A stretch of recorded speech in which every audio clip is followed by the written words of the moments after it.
Hello guys, welcome back to my channel Anvita lifestyle. আজ আমরা pizza বানাবো।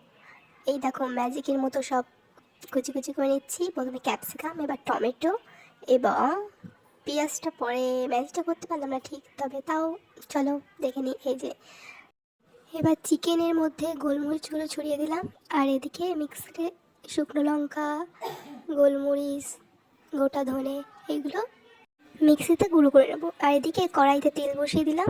তেলে হালকা জিরে ফোড়ন দিয়ে আমরা টমেটো, পেঁয়াজ কুচি এগুলো ভাজা ভাজা করে, আর এদিকে মাংসে আমরা আদা রসুন দিয়ে ভালো করে মেখে রেখেছি।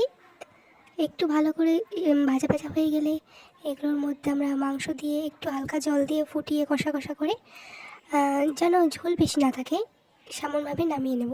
এই যে কড়াইতে ফুটছে, এবার আমরা পিৎজার রুটিটা কিনে এনেছিলাম, সেখানে সব সাজিয়ে সবজি দিয়ে চিজ দিয়ে সাজিয়ে দিতে হবে। তারপর একটা তাওয়াতে রেখে কিছুক্ষণের জন্য 2 মিনিট পর নামিয়ে নিলে তৈরি হয়ে যাবে আমাদের পিৎজা, হোমমেড পিৎজা। তো গাইস, ভিডিওটা ভালো লাগলে লাইক, কমেন্ট, শেয়ার এবং সাবস্ক্রাইব করে দিও এইরকম নতুন নতুন রেসিপি পেতে এবং নানান ধরনের ব্লগ পেতে। সবাই ভালো থেকো, বাই।